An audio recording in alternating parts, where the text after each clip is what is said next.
오늘은 요한복음 강의 61탄이고요. 제목은 새 계명의 사랑이란 제목입니다. 요한복음 13장 31절에서 38절까지 말씀 보도록 하겠습니다. 요한복음 13장 31절에서 38절까지 같이 한 목소리로 보도록 하겠습니다. 그가 나간 후에 예수께서 이르시되 지금 인자가 영광을 받았고 하나님도 인자로 말미암아 영광을 받으셨도다. 만일 하나님이 그로 말미암아 영광을 받으셨으면 하나님도 자기로 말미암아 그에게 영광을 주시리니 곧 주시리라. 작은 자들아 내가 아직 잠시 너희와 함께 있겠노라. 네가 나를 찾을 것이나 일찍이 내가 유대인들에게 너희는 내가 가는 곳에 올 수 없다고 말한 것과 같이 지금 너희에게도 이르노라. 새 계명을 너희에게 주노니 서로 사랑하라. 내가 너희를 사랑한 것 같이 너희도 서로 사랑하라. 너희가 서로 사랑하면 이로써 모든 사람이 너희가 내 제자인 줄 알리라. 시몬 베드로가 이르되 주여 어디로 가시나이까? 예수께서 대답하시되 내가 가는 곳에 내가 지금은 따라올 수 없으나 후에는 따라오리라. 베드로가 이르되 주여 내가 지금은 어찌하여 따라갈 수 없나이까? 주를 위하여 내 목숨을 버리겠나이다. 예수께서 대답하시되 내가 나를 위하여 내 목숨을 버리겠느냐? 내가 진실로 진실로 내게 이르노니 닭 울기 전에 내가 3번 나를 부인하리라. 아멘. 네, 오늘 본문의 시작은 가룟 유다가 예수님을 팔기 위해서 나간 그 후를 이야기하는 거예요. 가룟 유다가 예수님 팔기 위해서 밤에 나간 후에 예수님께서 이제 제자들을 따로 모아놓고 한마디로 이제 마귀가 떠난 후에 제자들을 모아놓고 말씀하시는 겁니다. 즉 가룟 유다가 교회라는 공동체 안에 숨어 있었어요. 마귀가 교회라는 공동체 안에 숨어 있었어요. 그래서 그 공동체 안에서 마귀가 떠나니까 예수님이 영광을 받으셨다라고 표현하는 거예요. 그러니까 이 말이 굉장히 좀 어려운 것 같은데 조금 들어보시면 이제 굉장히 쉬운 이야기예요.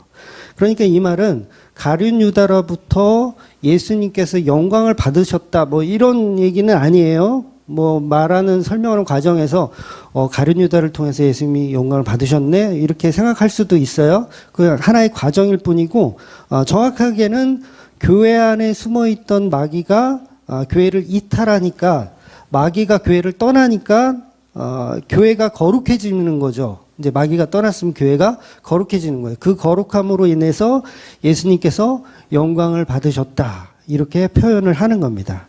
즉 예수님의 영광은 교회에서 마귀를 멸하시는 일이에요. 그러니까 예수님이 교회라는 곳에 있는데 그 교회에서 마귀의 일을 멸하는 게 예수님이 영광 받으시는 일이라는 거죠. 그래서 교회는 온전히 탄생되는 거. 이제 마귀가 있을 때는 온전한 교회라고 할 수가 없잖아요. 그런데 마귀들이 다 폭로를 당해. 우리가 다 마귀구나. 그러니까 저와 여러분이 교회라는 공간으로 이렇게 모였는데 저와 여러분이 누구로 폭로가 돼야 돼요? 가룟 유다로 폭로가 되는 거예요. 아, 내가 마귀구나라는 걸 폭로되는 순간 그게 예수 그리스도에게는 영광이 되는 거예요. 그런데 우리가 전부 교회에 앉아서 거룩하다고 하고 있잖아요. 아, 이 정도면 내가 괜찮은 제자 아니야? 이렇게 지금 거룩함을 스스로 드러내고 있을 땐 예수 그리스도께 영광이 안 되는 거예요. 그래서 결국 여기 있는 제자들이 모두 자기의 영광을 지금 추구하고 있죠. 그런데 그 일을 멸하러 오신 거예요, 예수님이. 그래서 십자가로 다 이루시면 마귀들은 어때요? 전부 이제 다 죽고 다시 거듭나서 태어나야 되죠. 그러니까 저와 여러분이 마귀, 저와 여러분이 마귀였다라는 게 들통이 나서 새롭게 태어나는 바로 십자가의 은혜가 있어야 그것이 예수 그리스도에게 영광이 되더라는 거예요. 바로 이렇게 온전해진 교회가 온전해지면 예수 그리스도께서 영광을 받으신다는 겁니다. 그래서 예수님이 십자가를 통해서 뭘 하러 오신다고 그랬어요? 마귀의 일을 멸하러 오셨다. 이렇게 표현하는 거예요. 그 십자가가 예수님에게는 영광스러운 일이 되는 겁니다. 마귀의 일을 멸하니까 영광스러워지는 거예요. 그런데 그 본질이 마귀의 본질이라는 게 뭐예요? 마귀의 본질은 뭐 마귀가 막 뿔을 이렇게 달고서 막 도깨비처럼 이렇게 돌아다니는 게 마귀가 아니라 마귀의 본질은 죄예요, 죄. 여러분이 죄를 갖고 있으면 그게 마귀예요. 죄를 갖고 있으면 마귀. 그래서 저와 여러분이 죄를 지었으면 저와 여러분이 그냥 마귀가 되는 겁니다. 그러니까 마귀에게 조종당한다고 생각하지 마세요. 그러니까 교회들이 그런 걸 많이 가르치잖아요. 우리는 죄가 없는데 마귀가 와가지고 지금 여기 막 돌아다니다가 누구한테 쓱 들어가가지고 이게 마귀 짓을 하게 한다. 그런 개념이 아니라 우리 자체가 죄를 지으면 그냥 우리가 마귀가 되는 거예요. 천사도 어때요? 죄를 지으면 사탄 되는 거잖아요. 똑같은 개념인 거예요. 그러니까 우리가 아무리 거룩하다 하여도 죄를 짓는 순간 이미 마귀에 속한 자이고 마귀가 되었다라는 거죠. 그래서 예수님은 그걸 멸하러 오신 거예요. 그 일을. 마귀가 된 우리를 멸하러 오신 게 바로 예수 그리스도에겐 영광이라는 거예요. 그뿐 아니라 오늘 본문을 보면 예수님으로 인해서 하나님도 영광을 받으신다고 말씀하고 있습니다. 결국 이 말씀도 뭐냐면 창세기에서 말씀드렸던 것처럼 예수님은 마귀에게 배신을 당해서 발 뒤꿈치를 물리는 일을 당하시는 거예요. 발 뒤꿈치를 물리는 일. 이게 뭐예요? 배신당하는 거잖아요. 배신. 믿었던 뱀에게 배신을 당하는 게 발 뒤꿈치를 물리는 거예요. 즉 십자가에 달려서 죄 없으신 예수님이 억울하게 죽으시는 그 일이 예수님 자신에게는 영광이고 하나님도 그 아들 예수를 억울하게 제물되어 죽이시는 그 십자가로 인해서 영광을 받으신다는 거예요. 그래서 십자가로 인한 영광, 이 영광이 십자가로 완성되는 영광이고 이것이 바로 기독교의 핵심 교리라고 할 수 있어요. 뭘로 영광 받으시냐? 십자가로 영광 받으신다는 거예요. 그런데 그 십자가는 왜 졌냐면 우리의 죄를 멸하게 하기 위해서 십자가를 지셨다는 거예요. 이게 기독교의 핵심 교리입니다. 그래서 매주 우리는 이 내용을 가지고 설교하는 것이고 이 내용을 가지고 서로 교제하며 떡을 떼는 거예요. 당신도 마귀였군요. 저도 마귀였습니다. 이 떡 먹고 정신 차립시다. 이렇게 교제하는 걸 예배라고 하는 겁니다. 그런데 그 교제가 없이 예수님의 살과 피라는 십자가라는 교제 없이 그냥 우리가 모여서 뭔가를 열심히 추구하고 있으면 그걸 뭐라 그런다 그랬어요? 연병한다 그러는 거예요. 연병하고 있네 그러는 거예요. 그래서 우리는 늘 듣는 십자가로 인한 하나님의 영광이지만 이제 처음 들으신 분들은 이 말을 오해가 아니라 이 말을 전혀 이해 못할 거예요. 자, 한번 생각해 보세요. 하나님이 자기 아들을 십자가에 달려 죽이는 게 하나님에겐 영광이래요. 이걸 여러분 납득이 가요? 우리는 지겹게 들었으니까 이해를 하는 거지 처음 듣는 사람은요 이해 못해요. 하나님이 자기 아들을 십자가에 달려 죽이는데 왜 그게 영광이냐고 되물을 수밖에 없어요. 그래서 말씀 한 군데 볼게요. 히브리서 2장 9절을 한번 볼게요. 히브리서 2장 9절 같이 읽을게요. 오직 우리가 천사들보다 잠시 동안 못하게 하심을 입은 자 곧 죽음의 고난 받으심으로 말미암아 영광과 존귀와 간을 쓰신 예수를 보니 이를 행하심은 하나님의 은혜로 말미암아 모든 사람을 위하여 죽음을 맛보려 하심이라. 그래서 이 히브리어 말씀을 보니까 예수님은 십자가로 말미암아 영광과 존귀의 간을 쓰신 예수님이라고 아주 노골적으로 표현하고 있어요. 십자가로 인해서 영광을 받으시는 예수. 이렇게 예수님의 영광은 십자가로 재창조하시는 교회의 완성을 가지고 영광을 받았다고 하시는 거예요. 교회의 완성. 그래서 하나님이 영광을 받으셨다라는 이 말의 뜻을 우리가 조금 더 구체적으로 이해해 보면 영광이란 뭐죠? 영광이 뭐죠? 영광은 이제 문자적으로 사전적 의미로 찾아보면 빛나고 아름다운 영예라는 표현이에요. 빛나고 아름다운 영예. 그럼 빛나고 아름다움의 기준은 또 뭐죠? 빛나고 아름다움의 기준. 올림픽에서 금메달 탁 따가지고 주님께 영광을 돌립니다. 이게 빛나고 영화로운 이게 기준일까요? 예를 들면 이쁘다는 기준이 뭐예요? 이쁘다, 잘생겼다. 그러니까 여러분은 다 이쁘고 잘생겼죠? 대답이 없어. 그 기준이 뭐냐면 저같이 못생긴 사람이 있으니까 잘생긴 사람이라는 기준이 있는 거예요. 아, 이거 좀 비유가 감흥이 없어. 그러니까 현빈과 손예진 씨가 이쁘고 잘생겼죠. 그런데 그들이 이쁘고 잘생기려면 저와 여러분 같이 조금 이렇게 안 생긴 분들도 있기 때문에 그 기준이 현빈과 손예진 씨가 이쁘고 잘생긴 거예요. 이해가 되시나요? 기준이 없다면 이쁘고 잘생긴 거에 평가가 불가능한 거죠. 그래서 이 세상에는 반드시 악이 있어야 선을 증명할 수 있어요. 그리고 선이 있어야 악을 알아볼 수 있는 거예요. 그러니까 그 기준이 왜 있냐면 저와 여러분 보고 알아먹으라고 있는 거예요.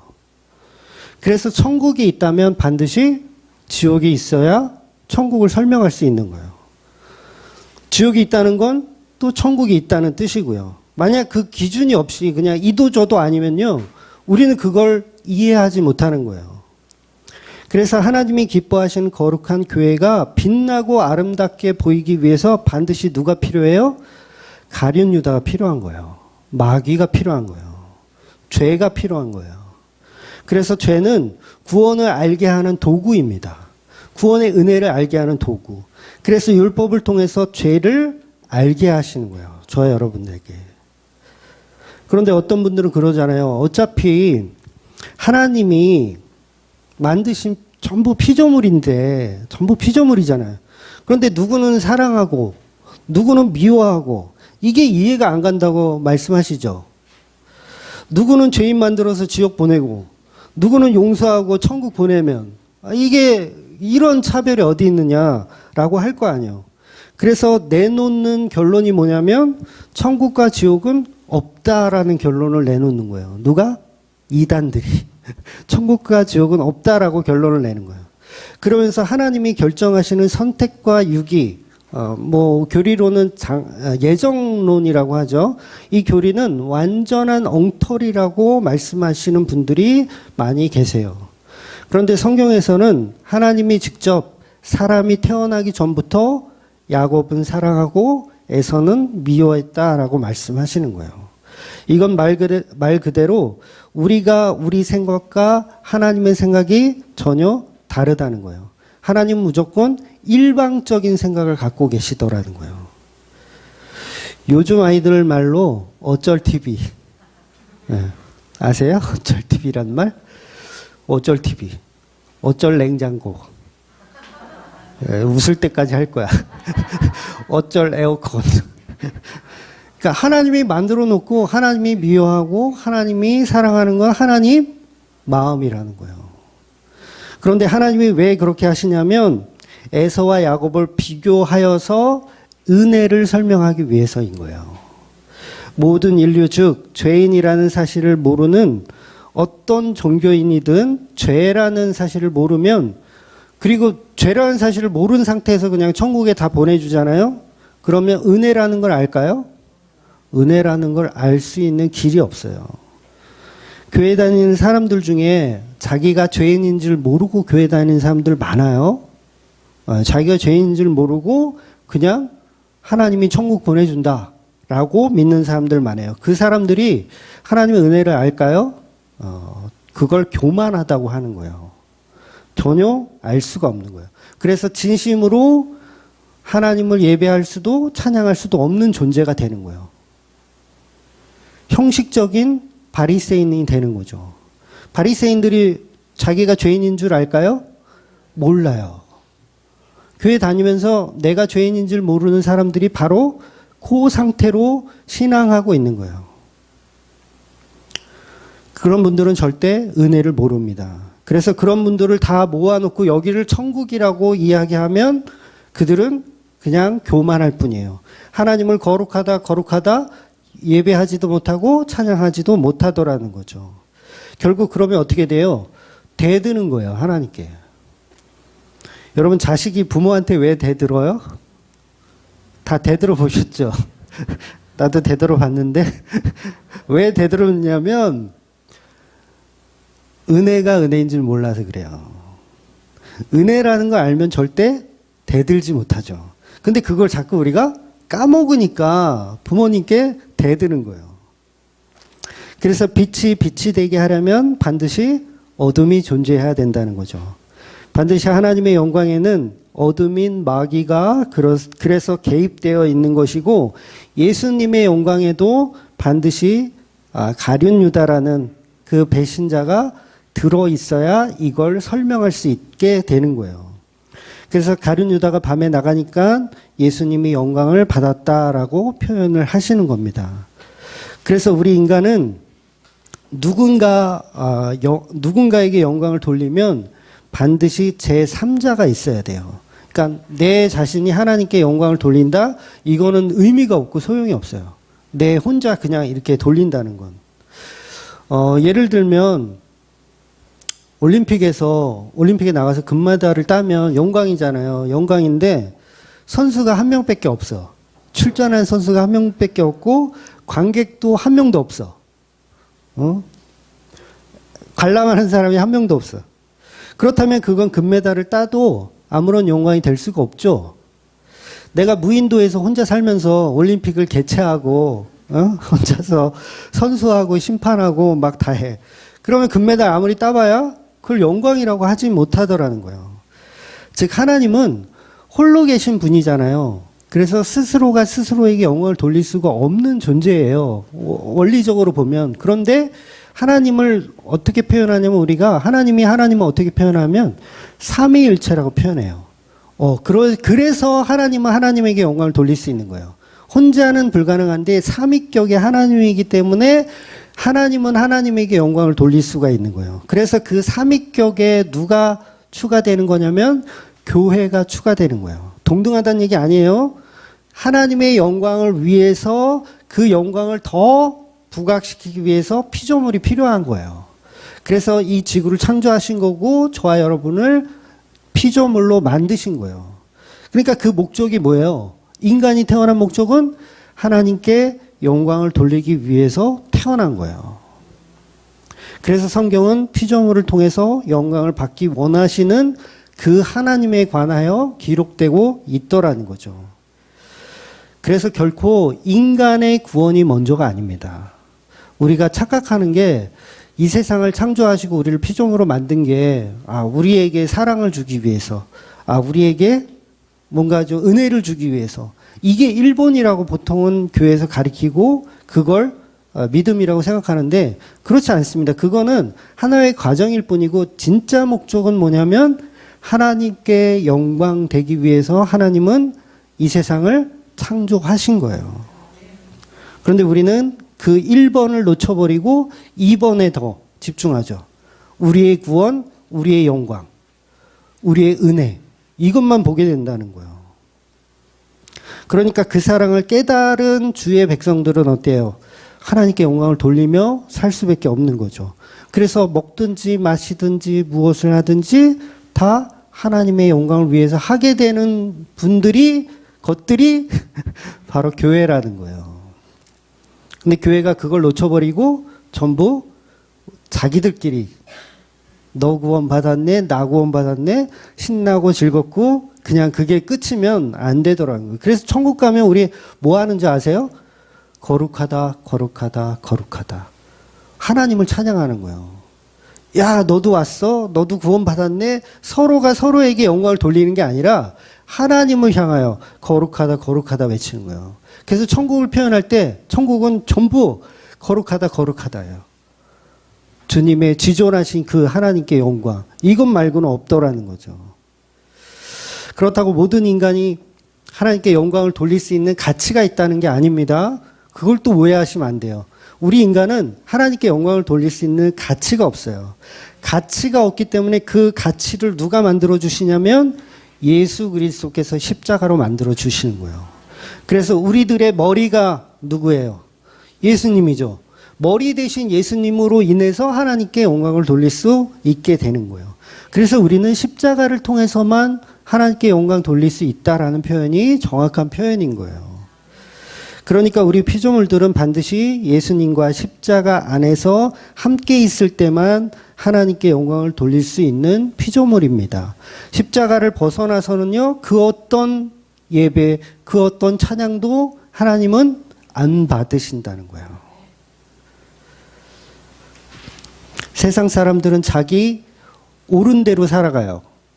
하나님의 영광 따위는 생각하지도 않죠. 그건 하나님께 영광을 돌리는 것도 아니고, 그런 피조물들의 모습은 하나님께 영광을 돌리는 것도 아니고 그냥 죄를 짓고 사는 겁니다. 저와 여러분이 피조물인 이유는 온전한 하나님께 영광으로 표현되어져야 하는 거예요. 그래서 우리는 늘 십자가를 경험하며 사는 겁니다. 지옥을 경험하며 사셔야 그게 하나님께 은혜가 될 수 있는 거예요. 그래서 창조의 목적은 하나님께 영광입니다. 그 피조물들은 하나님께 영광을 돌리지 않는 상태로 살아가면 안 되는 것이고, 그 영광을 돌리지 않는 상태로 살아가는 거, 그게 바로 지옥을 살고 있는 거예요. 본인들은 모르죠. 본인들은 지옥을 살고 있는지 몰라요. 그런데 지옥을 이미 살고 있는 거예요. 하나님께 영광 돌리지 않고 살기 때문에. 어떤 영광? 십자가로 멸하신 그 영광. 그래서 그 창조물 중에 교회로 부르심을 받은 그런 창조물들이 모여서 하나님을 예배하고 찬양할 수 있는 거예요. 그래서 교회뿐만 아니라 모든 만물은요, 다 하나님의 영광을 위해서 존재하는 게 맞습니다. 그래서 이 세상에 있는 나무, 숲에 있는 풀 한 포기까지도 전부 하나님을 예배하고 찬양하는 목적으로 지음을 받은 거예요. 그런데 우리는 사탄과 마귀의 거짓 꾀임에 빠져서 하나님의 영광의 자리에 우리를 집어넣는 거죠. 우리 인간들을 집어넣는 거예요. 그래서 그걸 깨달으라고 예수님이 오늘 본문에서도 계속 말씀하고 있는 거예요. 즉 어둠이든 빛이든 전부 그 영광에 참여하는 거예요. 그래서 어떤 자는 가룟 유다처럼 어둠으로 사용되는 것이고요.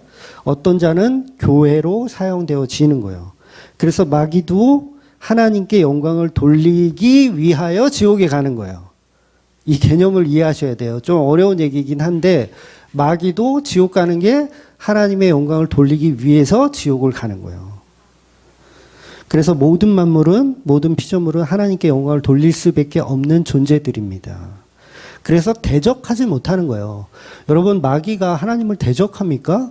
대적 못해요. 그건 본인 생각이지. 하나님은 가짜게 보시는 거예요. 본인 스스로가 나는 대등하다 이렇게 생각하지, 마귀들은 하나님 보실 때 그냥 가짜는 존재예요. 그 마귀까지도 하나님은 마귀를 이용하여 영광을 받아내시더라는 거죠. 마치 이런 거죠.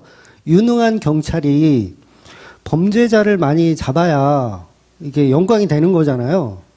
그래서 이 경찰이 영광을 돌리기 위해서는 범죄자를 많이 감옥에 쳐넣어야 영광이 되는 것처럼 바로 그런 개념인 거죠. 그렇다고 이 범죄자가 경찰에게 영광을 돌렸다고 표현하진 않잖아요. 그런 개념인 거예요. 그래서 하나님이 천지를 창조하실 때 어둠을 먼저 창조하시고 그 다음 빛을 창조하시고 나서 하나님 보시기에 좋았더라 말씀하시는 거예요. 이 말씀을 하시는 것이 바로 하나님께 영광이 되는 거예요. 어둠도 빛도 하나님 보시기에 좋았더라의 도구로 사용되어지는 겁니다. 그래서 하나님이 영광을 받으신다는 것은 피조물이 하나님 보시기에 좋은 상태, 피조물 그대로 창조된 상태가 하나님께 영광이 되는 거예요. 그래서 하나님이 천지를 창조하신 이후 세상을 창조하시고 아담과 하와를 통해서 영광 받으시기 원하시는 것, 이것이 바로 지은 바의 목적이라는 거예요. 즉 부모와 자식처럼, 때로는 친구처럼, 때로는 주인과 종의 자리로 서로 교제하며 영광을 받으시는 것이 천지를 창조하신 목적이라는 거예요. 그런데 인간의 타락으로 인해서 그 영광에 문제가 생겼어요.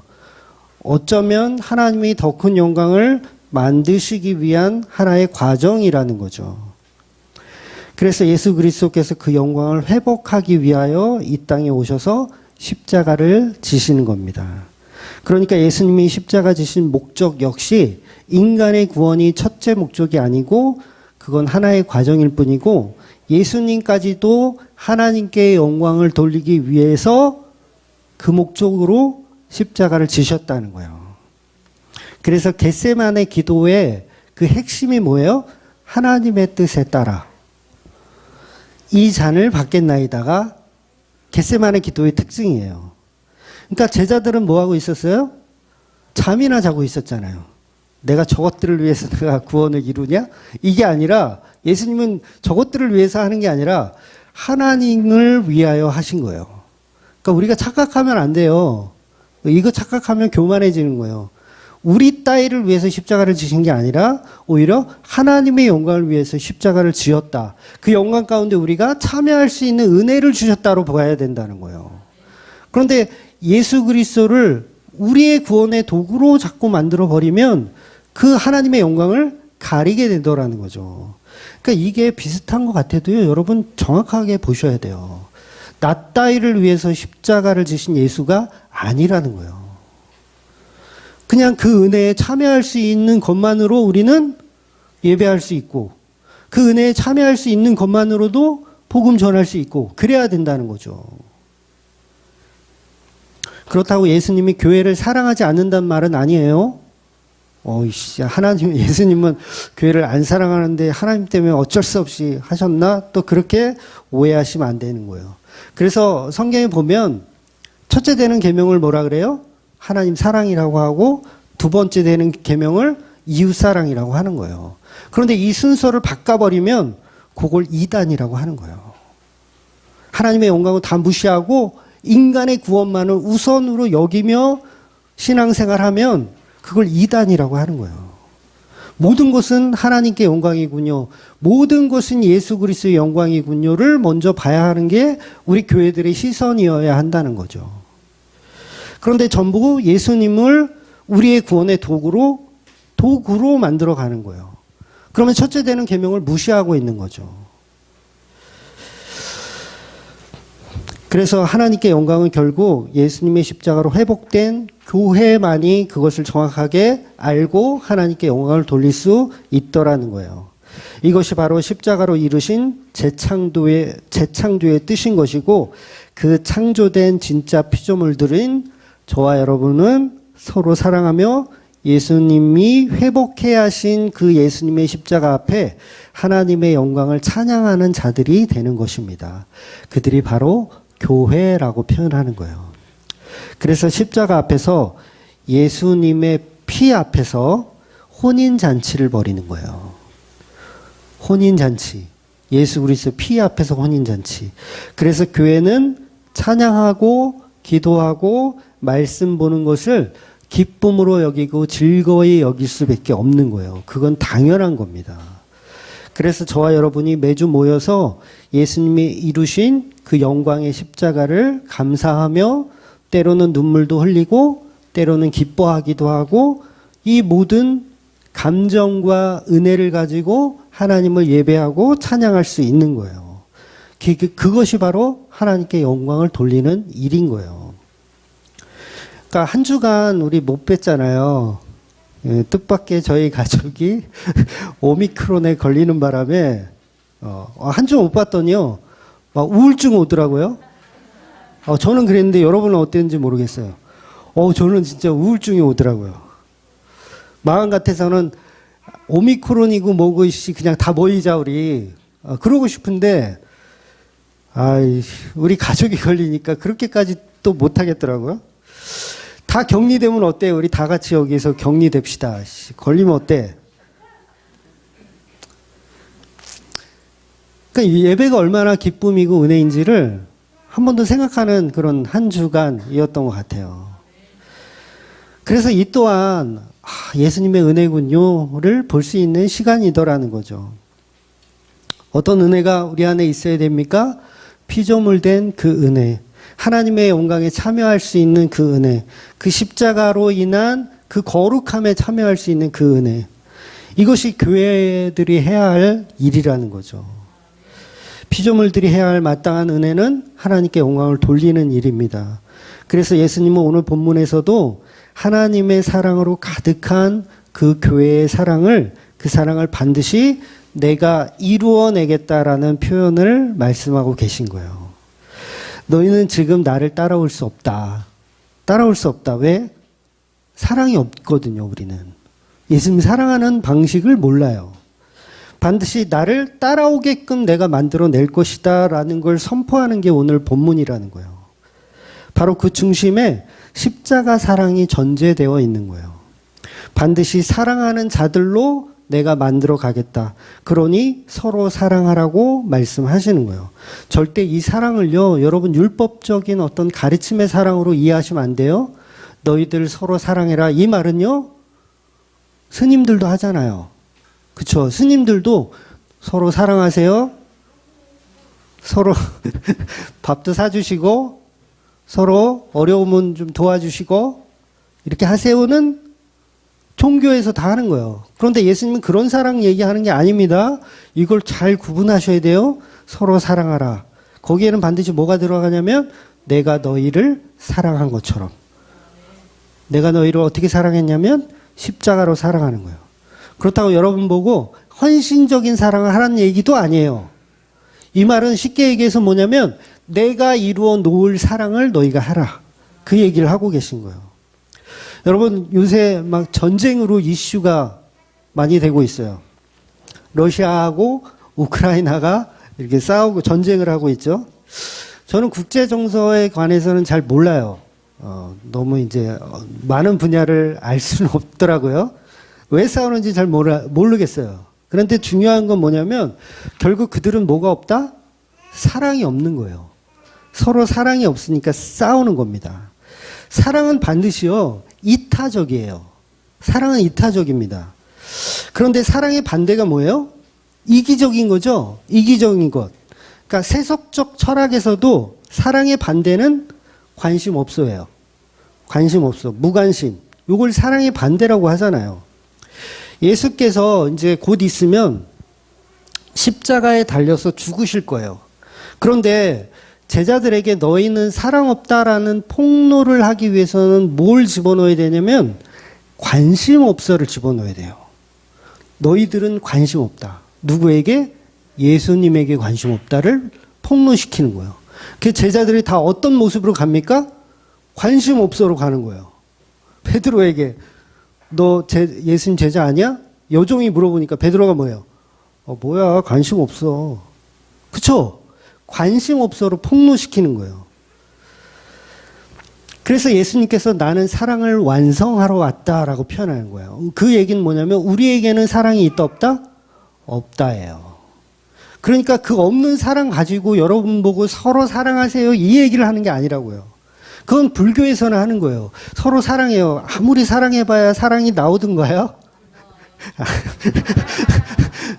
너무 노골적으로 말씀하시네. 사랑이 안 나오더라는 거예요. 아무리 목사가 주일마다 여러분 서로 사랑하십시오. 헌신적인 사랑이 필요합니다. 아무리 떠들어봐야 예수를 믿지 않으면 사랑이 나올 수가 있다 없다? 없는 거예요. 그러니까 이것까지도 무슨 얘기를 하는 거냐면 예수 믿으란 얘기 하는 거예요.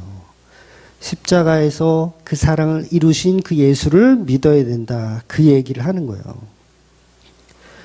그래서 철저히 베드로는 저는 그를 모릅니다. 저는 예수라는 작자를 모릅니다. 라고 표현되어지는 거예요. 나는 사랑 따위는 없습니다를 스스로가 스스로에게 폭로하고 있는 거예요. 사랑 따위는 없습니다. 그래서 십자가는 너희들이 얼마나 사랑이 없는지를 폭로하는 자리로 만들어가는 거예요. 그래서 예수님은 제자들을 무관심 속이라는 아주 치욕적인 그 자리로 밀어 넣으시는 거예요. 여러분 십자가는 저와 여러분에게 얼마나 사랑이 없는지를 보게 하시는 거울인 거예요. 그래서 온전히 그 유일한 사랑을 이루시는 분은 바로 예수 그리스도, 그 십자가의 사랑뿐이라는 거죠. 그래서 그 사랑의 반대인 무관심, 버려짐, 저주, 이걸 누가 감당해 내시는 거예요? 예수님이 감당해 내시는 거예요. 제자들의 무관심을 예수님이 감당해 내세요. 하나님이 버리셨다라고 표현하시죠. 예수님이. 어찌하여 아버지 어찌하여 나를 버리셨나이까. 버림받은 거예요. 완전한 무관심, 완전한 사랑 없음의 자리로 들어가신 분이 바로 예수 그리스도인 거예요. 그러면 예수님이 오늘 본문에서 너희는 서로 사랑하라는 말의 의미를 우리가 다시 한번 생각할 수 있더라는 거죠. 아, 십자가 이야기 하시는구나. 십자가의 사랑을 이야기하시는구나. 그래서 그 십자가의 사랑을 어떻게 우리가 알 수 있냐면 십자가가 이룬 다음 성령께서 우리 안에 오시면 그 사랑이 결국 그 종교적인 사랑이 아니었음을, 이건 정말 인간이 할 수 있는 사랑이 아니었음을 밝히 알게 되는 거예요. 그래서 비로소 그때 교회가 교회되는 거예요. 그때 비로소 서로가 서로를 사랑할 수 있게 되는 거예요. 내 사랑으로 사랑하는 게 아니라 십자가의 은혜로 사랑할 수밖에 없게 되더라는 거예요. 그래서 예수님이 오늘 본문에서 결정적인 말씀을 하시잖아요. 서로 사랑하라. 그런데 여기서 말하는 사랑은 종교적 사랑이 아니라 새 계명이라고 말씀하시는 거예요. 새 계명. 새 계명은 뭐예요? 반드시 이루어져야 하는 사랑을 말씀하시는 거예요. 여러분, 구약에서는 서로 사랑하라는 말이 없었나요? 구약에서 서로 사랑하라 있었죠. 분명히 있었어요. 구약에서도 분명히 서로 사랑하라는 말씀이 분명히 있었어요. 레위기서 말씀 한 군데 볼까요? 레위기서 19장 18절 보면 원수를 갚지 말며 동포를 원망하지 말며 내 이웃 사랑하기를 내 자신과 같이 사랑하라. 나는 여호와니라. 레위기서는 율법서예요. 레위기서는 말 그대로 분명히 모세오경에서도 율법으로 내 이웃을 내 몸과 같이 사랑하는 말씀이 분명히 있었어요. 그러면 이건 새 계명이 아니잖아요. 이미 있었던 계명이에요. 그러니까 십계명 자체가 하나님 사랑과 이웃 사랑을 표현하고 있는 10가지의 계명이잖아요. 그럼 이미 이웃 사랑이 있었는데도 불구하고 왜 예수님은 굳이 오늘 본문에서 새 계명이라고 말씀하실까? 이 말의 진의는 지금 설명드렸던 대로 어떤 율법적인 사랑을 이야기하는 것이 아니기 때문에 그런 거예요. 스님들은 절대 이 사랑을 가르쳐 줄 수 있다 없다? 없어요.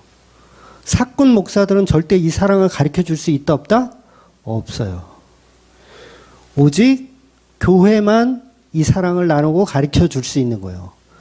그 교회는 예수님의 십자가의 피로 만들어지기 때문에 그렇습니다. 그러니까 십자가를 모르는 세상 사람들은 절대로 예수님이 말씀하시는 서로 사랑하라는 이 새 계명을 이해하지도 실천하지도 못하게 되는 거예요. 아무리 부부가요, 금술이 좋아도요, 서로 사랑할 수가 없는 거예요. 결국 어떤 문제가 생기면 한순간에 남이 되는 게 부부예요, 여러분. 그러니까 주의 사랑으로 사랑하셔야 돼요. 부부끼리라도. 종교적 사랑 이거 갖고는 언제 갈라질지 모르는 거예요. 부모 자식 안 그럴 것 같죠? 부모 자식도 마찬가지예요. 어느 순간 돌변하면 결국 전쟁이에요. 그래서 우리는 성령으로 그 십자가를 통해서 교회가 되어줘야 된다는 거예요. 그래서 그 교회가 되어지기 전까지는 전쟁이 끊이질 않아요. 교회 안에서도 다툼이 있죠. 왜 그럴까요? 알곡과 죽청이가 있어서 그래요. 이 세상은 평화가 없죠. 이 세상엔 평화가 없어요. 세상에서 평화는 불가능합니다. 왜냐하면 예수의 사랑이 없기 때문에 그래요. 그래서 이 세상의 평화의 기준은, 사랑의 기준이 뭐냐면, 이 세상에서 이야기하는 사랑의 기준은 고작 주고받는 사랑이에요. 기브 앤 테이크죠. 서로 주고받는 사랑. 내가 밥 한 번 사면 너도 밥 한 번 사야 되는 사랑. 술 한 잔 사면 너도 술 한 잔 사야 되는 사랑. 이것이 인간들이 가진 수준의 사랑입니다. 예수님의 사랑은 값없이 주는 사랑이에요. 그런데 인간들의 수준의 사랑은 신을 사랑하더라도 그 신도 마찬가지죠. 기브 앤 테이크의 신이에요. 옛날 어부들이 그랬다잖아요. 용왕님이 노하실까봐 뭘 드려야 되죠. 그 심청이를 제물로 드려야 용왕님께서 이렇게 그걸 받고 우리한테 이렇게 잔잔한 바다를 선물로 주는 것처럼 전부 기브 앤 테이크예요. 복채가 있어야 점을 봐주고, 복채가 있어야 부적을 써주고 그런 거잖아요. 부모 자식도 전부 기브 앤 테이크잖아요. 아닌가요? 물려줄 유산이 있으면 좀 잘하고, 개뿔 아무것도 없으면 생일날 전화 한 통 안 해. 갑자기 찔리네. 그래서 예수님 말씀하시는 그 사랑은 세상과 다른 기준의 사랑이라는 거예요. 이 사랑은 성령을 받은 사람이 아니라면 할 수 없는 사랑이라는 거죠.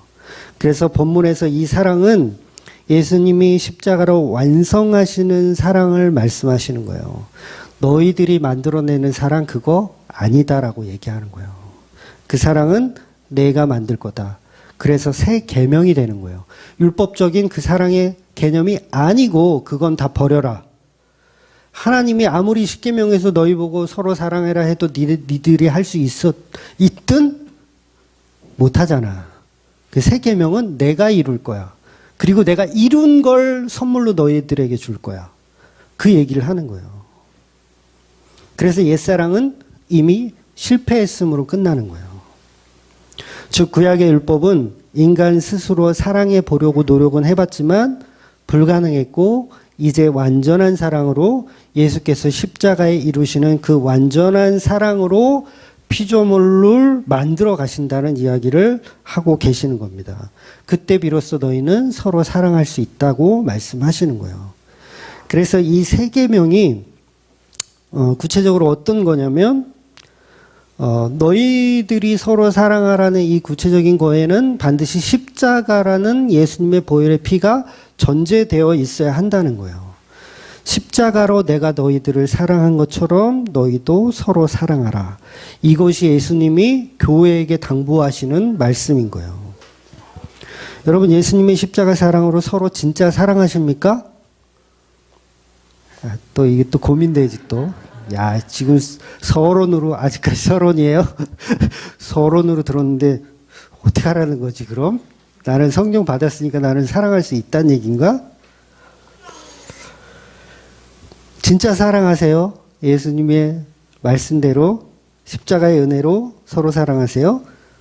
공동체를 위해서 여러분이 정말 내 가진 모든 것을 다 내어주실 만한 예수님의 십자가처럼 다 내어주실 만한 준비가 이미 되어 있습니까? 근데 안 되잖아요. 솔직히 봅시다, 우리. 내일 당장 당신의 모든 재산을 다 팔아서 교회에 가지고 오라. 그럼 누가 가지고 올 수 있겠어요? 완전히 또라이 아니면 그렇게 못해요. 그럼 뭐야? 여태까지 뭐 십자가가 어떻고 예수님의 사랑을 이런 공동체를 만들어 가자고 얘기했는데 우리는 안 되더라는 거예요. 솔직히 안 돼요. 여러분, 자식을 위해서는 심장도 꺼내줄 수 있어요. 그럴 수 있다고 봐요, 저는. 심장도 꺼내줄 수 있어요. 그런데 교회 공동체를 위해서 심장을 꺼내준다? 아무리 내가 예수의 보혈을 믿고 십자가의 은혜를 경험했다 하더라도 그건 쉬운 일이 아니더라는 거예요. 왜냐하면 내가 죽어버리면 내 자식은 또 누가 케어를 할 거예요. 목사님 이상한데요? 또 내 안에 안됨이 또 발견되는데요? 도대체 목사님 설교를 내가 어떻게 이해해야 되는 거죠?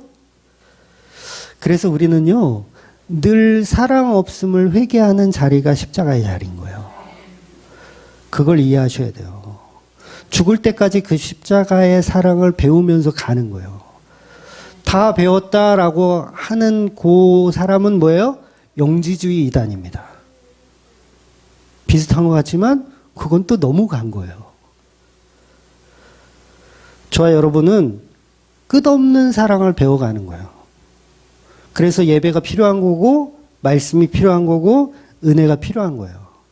찬양이 필요하고 기도가 필요한 거예요. 조금씩 조금씩 떡을 떼으며 서로의 교제가 그래서 필요한 겁니다. 왜냐하면 우리는 예수님의 사랑을 모르거든요. 그걸 우리가 실천할 수가 없거든요. 그런데 교회들이 자기들이 모여가지고 서로 예수님처럼 우리는 사랑한다. 저는 교회에서 왜 예배 시작할 때 그거 하는 거 정말 싫어했거든요. 옛날부터. 주의 사랑으로 사랑합니다. 서로 인사하세요. 개뿔 하지도 못하면서, 아닌가요?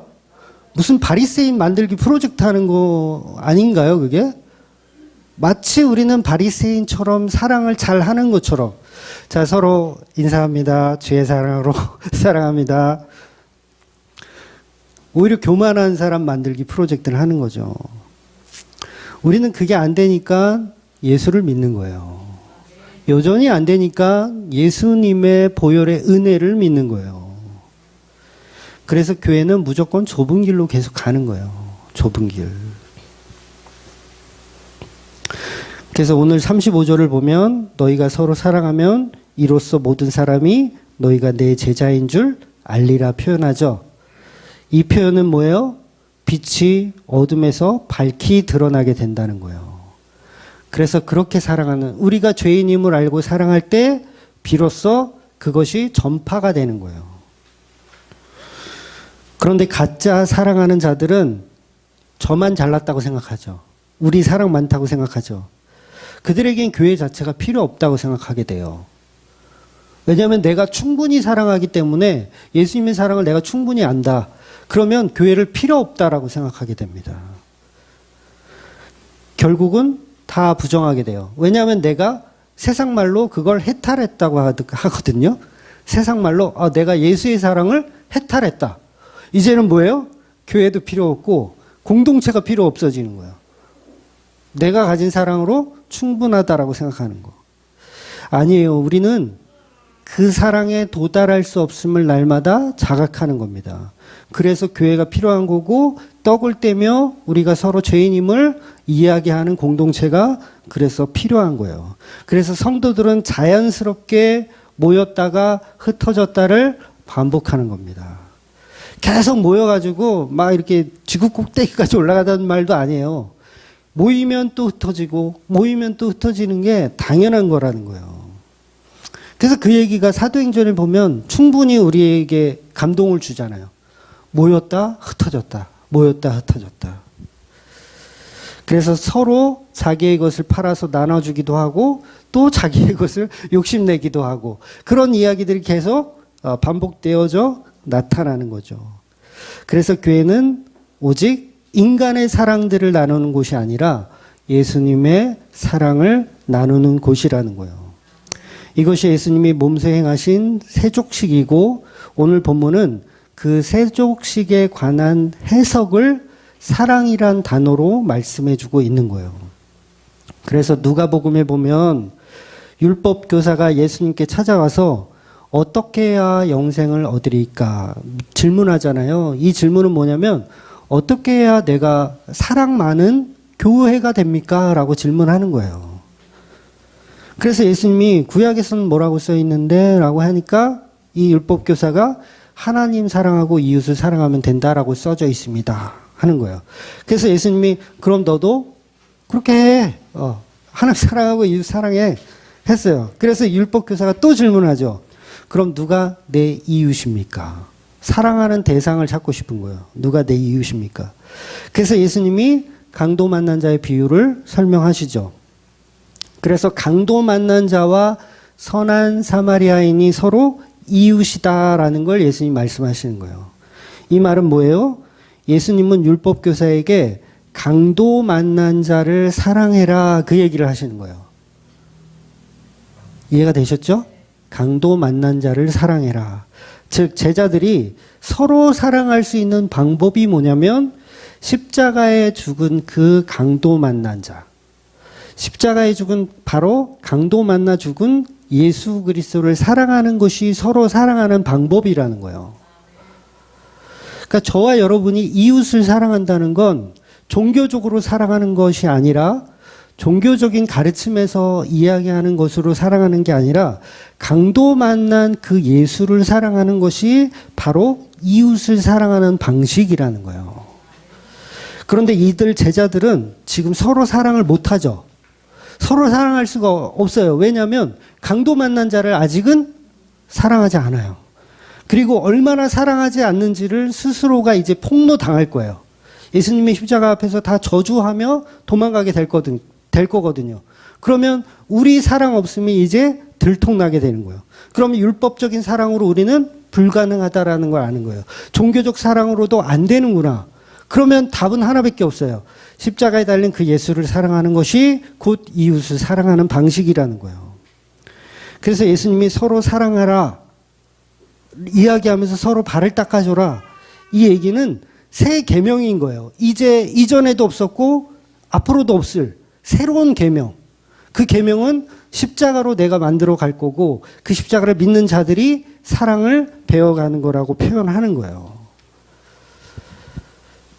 그래서 예수님이 십자가에 죽은 나, 너희의 스승, 인자이신 나를 사랑해야 한다. 그 얘기를 누가복음에서 그 율법사에게만 하는 게 아니에요. 모든 제자들, 저와 여러분에게 하시는 말씀이에요. 강도 만난 자를 사랑해야 된다. 여러분, 그래서 십자가에 죽은 예수님을 사랑하는 것이 교회 사랑의 시작입니다. 그거 안 되면요, 그건 그냥 종교인일 뿐이에요. 그래서 예수님이 죽으시는 모습을 보면서 제자들은 서로 사랑을 배우는 거예요. 그래서 십자가의 사랑을 배운 교회들이 서로 모여서 그때 비로소 떡을 떼며 사랑을 나눌 수 있는 거예요. 그래서 그때 비로소 서로의 발을 닦아줄 수 있게 되더라는 거예요. 그래서 서로에게 떡과 포도주를 나누어 먹으며 십자가 사랑을 나누는 거예요. 이게 교회들이 하는 사랑입니다. 그래서 여러분이 누군가를 사랑한다면 돈을 주고 구제하고 봉사하는 것도 물론 사랑의 한 표현이겠지만 그보다는 예수님의 십자가 사랑을 나누어 주는 게 서로 사랑하라는 예수님의 새 계명인 거예요. 너무 쉬운 얘기 예수님께서 하시는 거예요. 이 쉬운 얘기를 제가 지금 이렇게 오랫동안 돌리고 돌려서 설명하는 거예요. 교회들은 뭘 하냐? 예수님의 십자가의 사랑을 나누는 게 이웃 사랑하는 겁니다.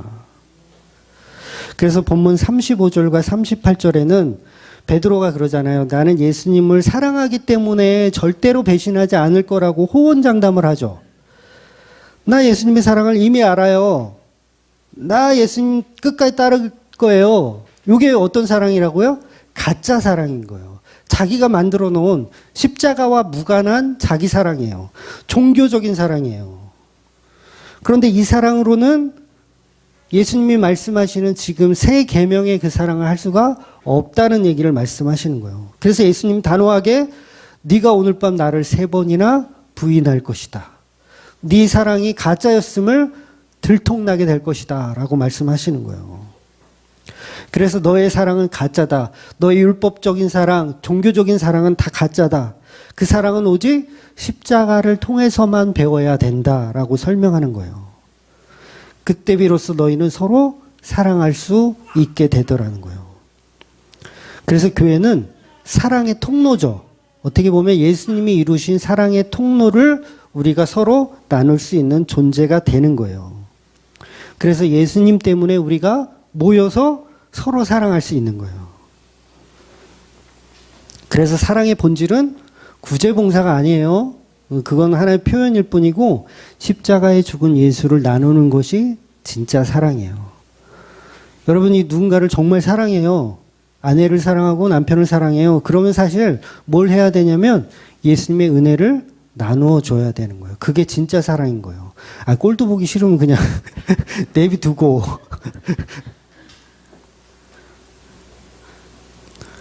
그래서 베드로에게도 네가 십자가 사랑을 내가 십자가로 사랑을 완성한 후에야 나를 따라올 수 있다라고 말씀하시는 거예요.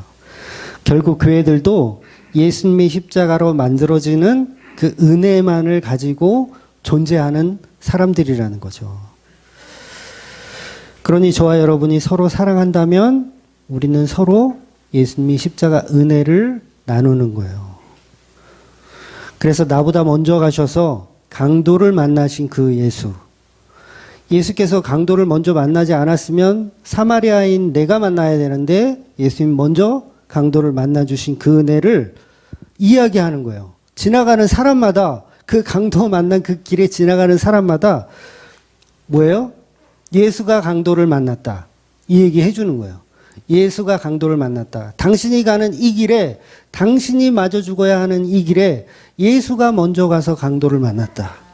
그 예수를 믿어라 라고 이야기하는 게 사랑의 실천이고 교회들이 하는 서로 사랑하는 방식이라는 거예요. 이게 뭐라고요? 발을 닦아주는 일인 거예요. 이것이 바로 새 계명입니다. 여러분, 베드로가 예수님 부인할 때 눈이 마주친 거 아세요? 예수님 부인할 때 베드로가 막 예수님 욕하면서 내가 그런 인간을 내가 어떻게 아냐. 무슨 소리야. 사람 잘못 봐가지고. 어디서 나한테 덤탱이야. 난 그런 예수라는 몰라 그 사람. 라고 부인할 때 예수님과 눈이 딱 마주치는 거 아세요? 한번 찾아볼까요? 누가복음 22장 60절에서 62절 말씀 한번 볼게요. 베드로가 이르되 이 사람아 나는 내가 하는 말을 알지 못하노라고 아직 말하고 있을 때에 닭이 곧 울더라. 주께서 돌이켜 베드로를 보시니 베드로가 주의 말씀 곧 오늘 닭 울기 전에 내가 3번 나를 부인하리라 하심이 생각나서 밖에 나가서 심히 통곡하니라. 예수님하고 눈이 딱 마주쳤어요. 왜 성경을 이렇게 디테일하게 표현하냐면 우리의 사랑 없음을 완전히 폭로하고 싶은 거예요. 그 사랑은 인간들이 만들어낼 수 있는 사랑 아니다. 심히 통곡하는 것도 왜 그 자리에서 통곡 안 할까요? 왜 나가서 통곡해요? 여기서 통곡하면 또 걸리잖아. 몰래 가서 통곡해야죠. 그러니까 여전히 우리는 뭐예요? 십자가 사랑 못하는 거예요. 십자가 사랑 못하는구나로 들통이 나는 거예요. 닭이 우는 순간 예수님과 눈이 마주치는 이거 어떻게 이거를 여러분이 느끼셔야 될지. 나는 이 수준이구나. 나는 안 되는구나를 발견하는 거죠. 그래서 예수님이 이제 베드로를 부활하신 후에 예수님 베드로를 다시 찾아오셔가지고요. 뭐 물어보세요? 네가 나를 사랑하느냐? 요거 물어보잖아요. 너무 잔인하지 않아요? 예수님 너무 잔인하신 것 같아요. 근데 우리 개역개정 성경에는 이게 디테일하게 설명이 좀 안 돼 있고 번역이 약간 잘못되어 있는데 언어로 보면 예수님께서 베드로에게 처음 질문하실 때 그 사랑의 단어가요. 아가파오라는 단어예요. 그러니까 아가페 많이 들어보셨죠? 헌신적인 사랑으로 너가 나를 사랑하느냐? 이렇게 질문하는 거예요. 그러니까 우리 개역개정에는 베드로가 주님께서 아십니다. 이렇게 사랑합니다. 이렇게 그냥 표현이 되어 있는데 실질적으로는 베드로는 사랑하지 못합니다를 이야기한 거예요. 아가페로 질문했는데 베드로는요. 아가페로 사랑한다는 말을 못하고 필레오로 사랑한다. 그러니까 우정으로, 그러니까 친구들의 우정 같은 그 수준으로는 제가 사랑할 수 있어요. 라는 고백하는 거예요. 그러니까 이 말이 뭐예요? 나는 예수를 사랑할 수 없어요. 이렇게 표현하는 거예요. 그래서 마지막에 예수님이 또 다르게 질문을 하세요. 3번 물어보시거든요. 마지막에는 그럼 네가 나를 필레오 하느냐라고 질문하세요. 그런데 그 또한 베드로는 근심하거든요. 그것까지도 근심해요. 그러니까 친구의 우정 정도는 할 수 있을 것 같은데 그것마저도 베드로에게는 뭐예요? 양심의 가책으로 나 사실 그거마저도 못하는구나. 그러면요 베드로의 대답은 뭐예요? 합격이에요? 불합격이에요? 불합격이죠. 그런데 왜 예수님은 내 양을 먹이라 말씀하실까요? 그게 합격이라는 거예요. 너는 나를 사랑할 수 없어. 그게 합격이라는 거예요. 그럼 우리는 어떻게 사랑합니까? 예수인 내가 사랑을 다 이룬 거야. 너는 그걸 믿어야 돼. 그런데 베드로는 믿죠. 그거는 사랑은 못하지만 그걸 믿어요. 그걸 정답이라고 하는 거예요. 그래서 내 양을 먹이라. 내 양을 먹이라의 의미는 뭐예요? 너가 이제 교회가 되었구나.